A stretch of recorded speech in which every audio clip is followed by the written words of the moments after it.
अस्सलामुअलैकुम। उम्मीद है आप खैरियत से होंगे। दुश्मन, दुशनाम और दुश्वार, ये तीनों अल्फाज उर्दू में फ़ारसी से आए हैं और फ़ारसी ज़ुबान में इनकी कहानी बड़ी दिलचस्प है। ये कहानी शुरू होती है एक लफ्ज़ से जिसे दुज कहते हैं। दुज दाल और ये के साथ लिखा जाता है, यानी 3 नुक्तों वाली जे के साथ। ज़ाए फ़ारसी इसे इस्तिलाह में कहा जाता है। दुज के मानी हैं बुरा या बद या गंदा, नापाक। ये लफ्ज़ जब साबिक़े के तौर पर यानी किसी दूसरे लफ्ज़ के शुरू में आता है तो आम तौर पर इसे दुश लिखा और बोला जाता है। अब देखिए कि फ़ारसी का एक और लफ्ज़ है मन। मन ज़ात या नफ्स या जान को कहते हैं। फ़ारसी में मैं यानी ज़मीर वाहिद मुतकल्लिम के लिए भी मन का लफ्ज़ इस्तेमाल होता है। दुश का माना जैसा हमने देखा कि बुरा होता है, तो दुश्मन का माना हुआ बुरी ज़ात यानी बुरा आदमी। बद ज़ात, बद नफ्स, वो आदमी जिससे तकलीफ पहुंचे।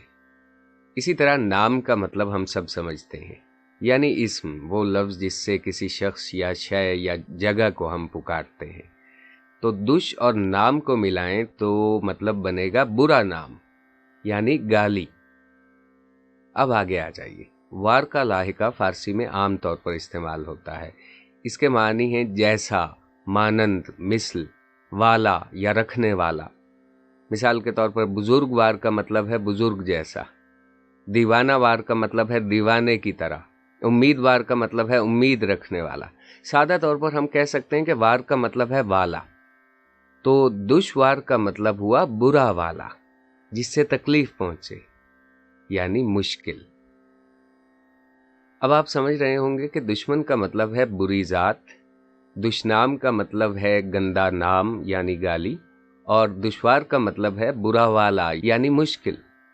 उर्दू में दुश के साबिक़े के साथ यही 3 अल्फाज हैं। फ़ारसी में अलबत्ता आपको और बहुत से लफ्ज़ मिल जाएंगे। मिसाल के तौर पर दुश खुदा बुरे हाकिम को कहते हैं। दुश चश्म बुरी नज़र वाले यानी हसद करने वाले आदमी को कहा जाता है। और दुश्शर्म का माना होता है बेहया।